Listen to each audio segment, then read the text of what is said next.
Assalamualaikum warahmatullahi wabarakatuh. Perkenalkan, nama saya Muhammad Andi Setiawan, NPM 013-2021.1.051. Pada kesempatan kali ini saya akan bahas laporan tugas akhir mata kuliah Manajemen Kualitas B, evaluasi kualitas pada aplikasi Shopee menggunakan MCQuals Quality Model. Baik, langsung saja ke pembahasannya. Yang pertama yaitu pemilihan aplikasi digital. Jadi untuk aplikasi yang saya pakai di sini yaitu aplikasi e-commerce Shopee. Alasannya aplikasi ini saya pilih karena saya gunakan secara aktif sehari-hari dan relevan dengan era digital saat ini. Tahap yang kedua yaitu evaluasi kualitas aplikasi berdasarkan MCQuals Quality Model. Pada tahap ini akan dilakukan evaluasi terhadap model kualitas MCQuals, yakni dengan memilih 4 faktor. Faktor yang saya pilih di sini, yang pertama ada correctness, yang artinya kebenaran atau ketetapan. Yang kedua ada faktor reliability, artinya keandalan. Yang faktor ketiga yakni efisiensi, yang artinya efisien. Faktor yang terakhir yaitu usability atau gunaan. Berikut adalah definisi dan subfaktor dari masing-masing faktor yang saya pilih. Yang pertama, correctness. Sejauh mana aplikasi melakukan fungsi yang ditentukan secara akurat dan menispesifikasi. Dalam faktor ini terdapat 4 subfaktor. Yang pertama, yakni subfaktor traceability, yang artinya kemampuan untuk melacak hasil dan dari operasi tertentu. Subfaktor yang kedua ada completeness, yang artinya apakah semua fitur yang dijanjikan tersedia berfungsi secara penuh. Subfaktor yang ketiga yakni ada konsistensi, yang artinya apakah perilaku aplikasi konsisten di seluruh fitur. Dan subfaktor yang terakhir ada akurasi, artinya sejauh mana perhitungan atau data yang ditampilkan pada aplikasi tersebut itu benar. Untuk faktor yang kedua di sini yaitu reliability atau keandalan. Sejauh mana aplikasi dapat diharapkan untuk melakukan fungsi yang diperlukan secara konsisten tanpa kegagalan dalam periode waktu tertentu. Dalam faktor ini terdapat 4 subfaktor yang saya pilih. Yang pertama ada error tolerance, yang artinya kemampuan aplikasi untuk mengoperasikan dengan benar meskipun ada input yang tidak valid atau kondisi yang tidak biasa. Subfaktor yang kedua ada konsistensi, yang artinya ketersediaan dan kinerja yang stabil dari waktu ke waktu. Subfaktor yang ketiga ada akurasi, yang artinya data yang ditampilkan tetap akurat meskipun ada beban tinggi. Subfaktor yang terakhir ada simplicity,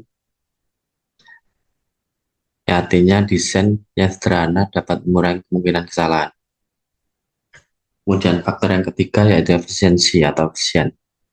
Definisinya yakni jumlah sumber daya komputasi dan kode yang diperlukan untuk aplikasi dalam melakukan fungsi yang ditentukan. Kemudian subfaktor yang saya pilih di sini ada 2.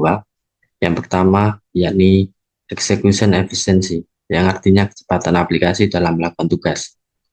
Kemudian subfaktor yang kedua yakni storage efficiency, yang artinya jumlah memori atau ruang penyimpanan yang digunakan oleh aplikasi tersebut.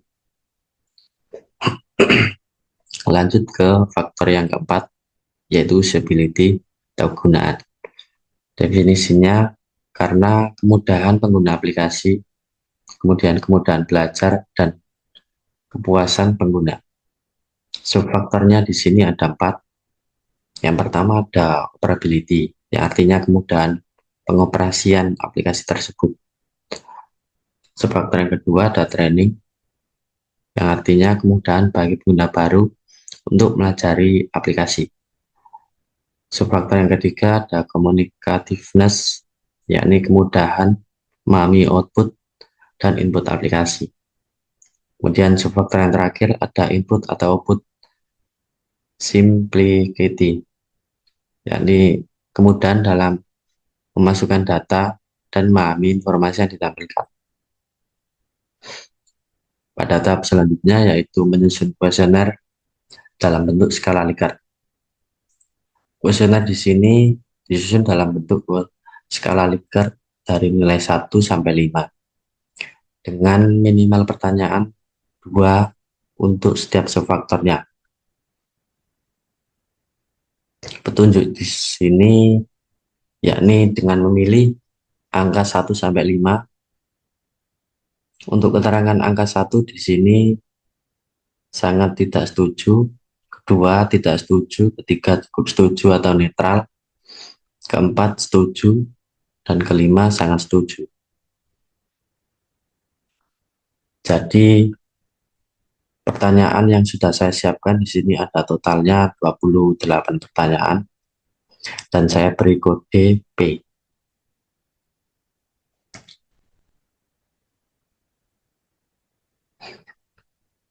Kemudian saya susun dalam tabel pertanyaan seperti berikut ini. Sebagai contoh, faktor correctness. Di sini pertanyaan pada subfaktor traceability. Pertanyaan pertama, yakni status pesanan, semisal dalam proses kirim, atau sedang dikirim, maupun selesai. Yang ditampilkan di aplikasi tersebut selalu akurat dan terbaru. Kemudian pertanyaan kedua, yaitu dapat dengan mudah melacak riwayat transaksi dan aktivitas di aplikasi tersebut, dan seterusnya. Begitupun dengan faktor reliability. Di sini ada masing-masing 2 pertanyaan untuk subfaktornya. Dan faktor yang ketiga yaitu efisiensi. Ada 2 subfaktor dan masing-masing 2 pertanyaan untuk subfaktornya. Kemudian di faktor usability atau gunaan ada 4 faktor dan masing-masing, ada 4 subfaktor dan masing-masing faktor ada 2 pertanyaan. Di tahap selanjutnya yakni penyebaran kuesioner. Kuesioner di sini disebarkan kepada responden yang memang menggunakan aplikasi Shopee secara sering atau sehari-hari. Jadi karena pengguna Shopee itu sangat banyak, maka saya asumsikan dengan minimal 30 responden. Kemudian untuk kuesioner yang tersebar dan saya dapatkan yakni 47 responden. Bisa dilihat pada link di bawah ini. Kemudian saya susun pada tabel hasil kuesioner, yakni hasil jawaban dari responden tersebut. Ada 47 responden menjawab pertanyaan sebanyak 28. Seperti berikut ini.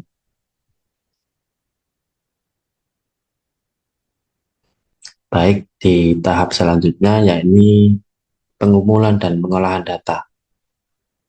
Dari data kuesioner yang sudah saya kumpulkan, kemudian diolah untuk memperoleh skor rata-rata per subfaktor dan faktor.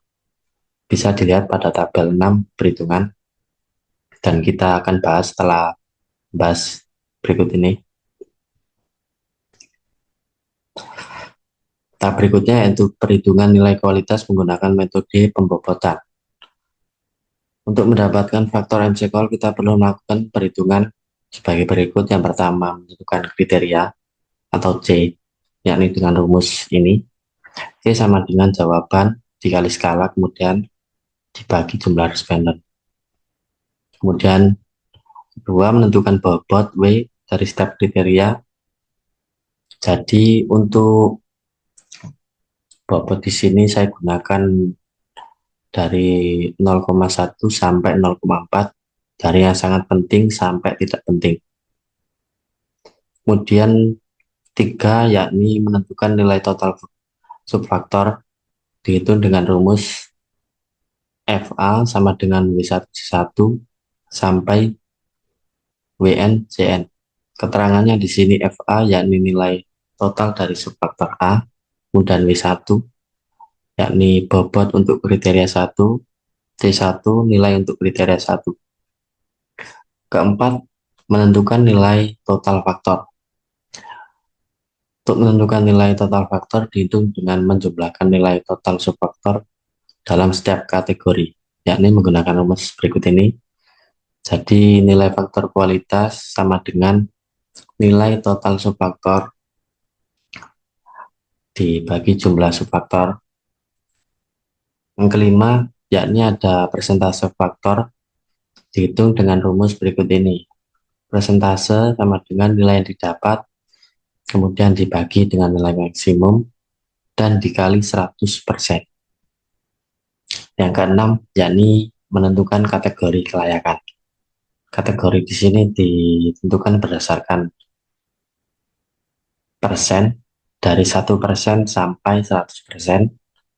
Kategorinya ada sangat baik, baik, cukup baik, tidak baik, dan sangat baik. Oke, langsung saja ke perhitungan kuesionernya. Jadi di sini sudah saya susun dalam bentuk tabel. Yang pertama ada kolom subkategori,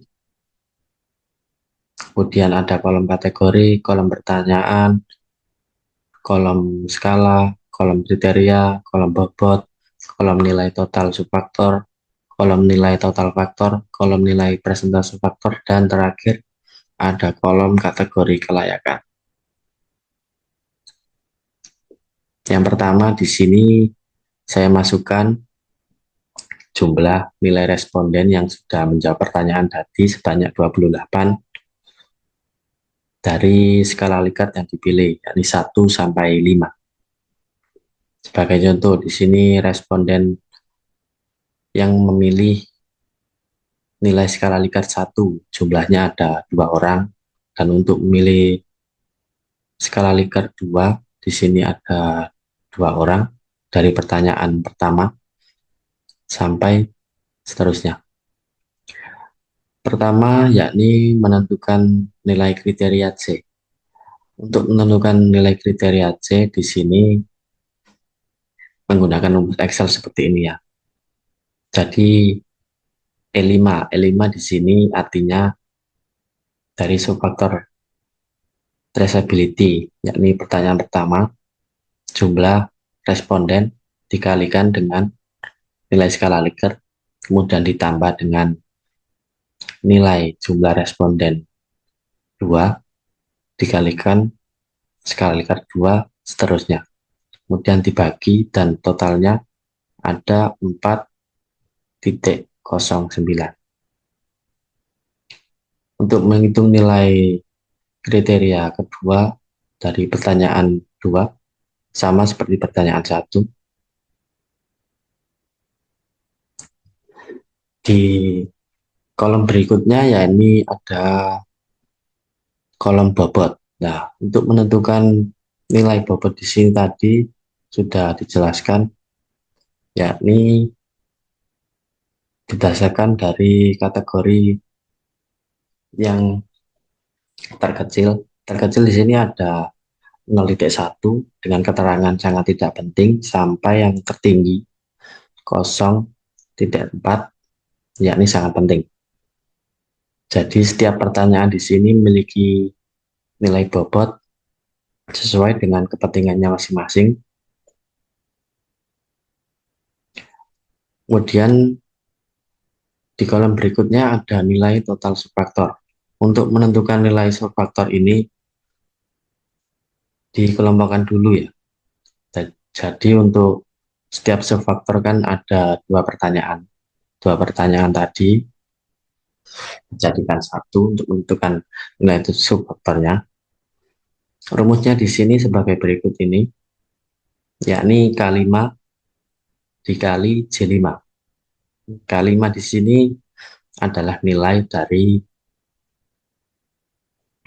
ini ya, bobot, nilai bobot, kemudian dikalikan dengan nilai kriteria,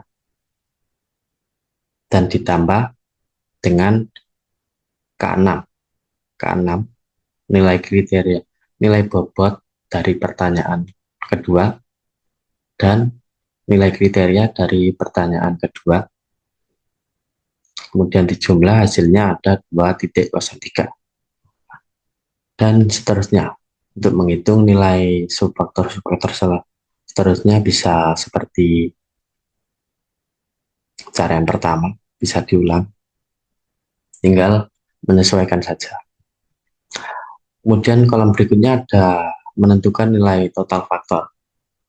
Jadi untuk menentukan nilai total faktor di sini kan ada 4 faktor menggunakan rumus Excel berikut ini, yakni sum buka kurung L5. L5 yang artinya dari total, dari mulai subfaktor pertanyaan pertama sampai subfaktor pertanyaan L12. L12 yang artinya nilai ini ya, nilai subfaktor, total subfaktor. Kemudian jumlah hasilnya ada 2,52. Dan seterusnya untuk menghitung nilai subfaktor, nilai faktor yang lain bisa seperti tahap yang pertama. Tinggal menyesuaikan ada berapa subfaktor yang tersedia. Kolom berikutnya yakni ada persentase faktor. Jadi persentase di sini digunakan untuk menentukan seberapa tinggi faktor-faktor yang didapat, kemudian dikategorikan sebagai berikut ini. Jadi untuk kategori yang sangat baik akan mendapatkan persentase faktor dari 81% sampai 100%. Dan untuk kategori yang sangat tidak baik atau paling rendah di sini akan mendapat 1% sampai 20%.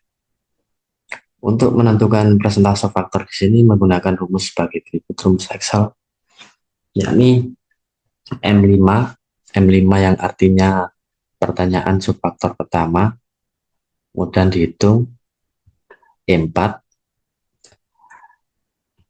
di sini yakni skala Likert ya. Ini skala Likert dibagi skala Likert I4.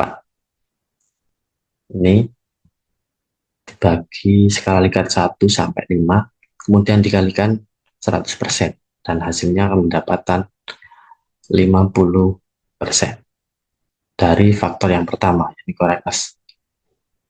Untuk menghitung faktor-faktor lain juga sama seperti rumus ini, tinggal menyesuaikan saja.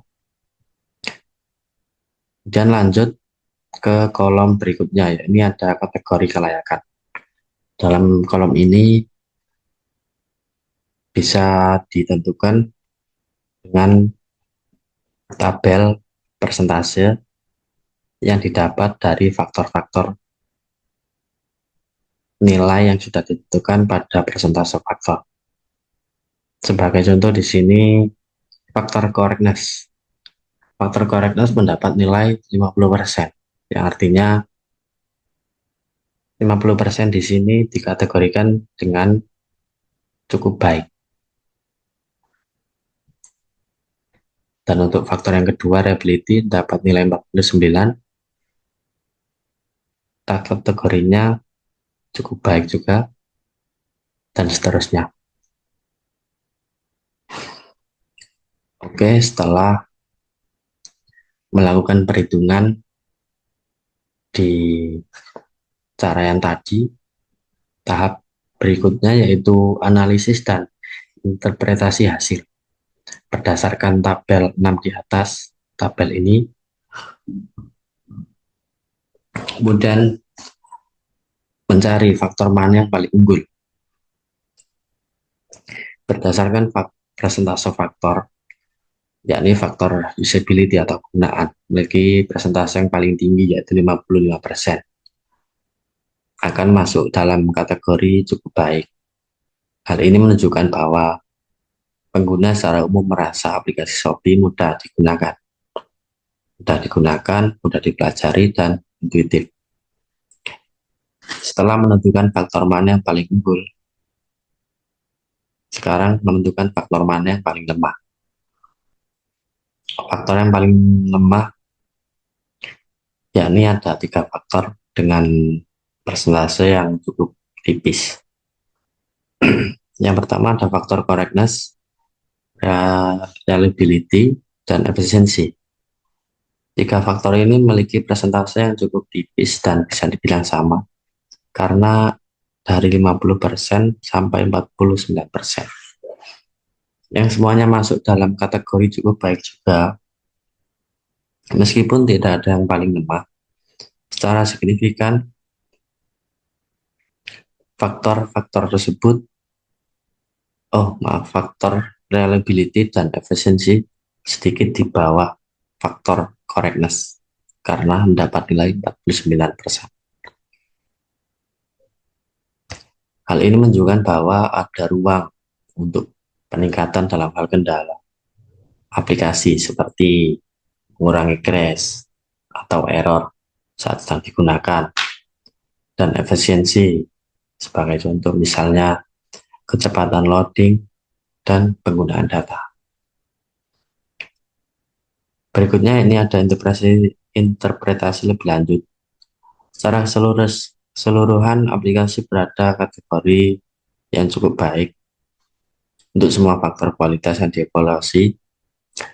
Hal ini mengindikasikan bahwa aplikasi tersebut sudah memenuhi standar dasar operasional dan kegunaan, namun masih memiliki potensi untuk meningkatkan agar dapat mencapai kategori baik dan sangat baik. Faktor usability mendapat kekuatan utama pada aplikasi Shopee karena sangat penting untuk pengalaman pengguna dalam platform e-commerce, yakni kemudahan navigasi dan pemahaman informasi adalah kunci untuk retensi pengguna. Kemudian area memerlukan perhatian lebih, yakni pada faktor reliability dan efisiensi. Peningkatan dalam stabilitas aplikasi, yakni penanganan error dan kecepatan loading. Dan efisiensi penggunaan sumber daya dapat secara signifikan meningkatkan kepuasan pelanggan. Pada analisis ini, semoga memberikan gambaran jelas tentang persepsi pengguna terhadap kualitas aplikasi e-commerce Shopee dan dapat menjadi dasar untuk rekomendasi perbaikan ke depannya. Demikian penjelasan dari tugas laporan akhir mata kuliah manajemen kualitas B, evaluasi kualitas pada aplikasi Shopee menggunakan MC Calls Quality Model. Dari saya Muhammad Anies Setiawan, saya akhiri. Wassalamualaikum warahmatullahi wabarakatuh.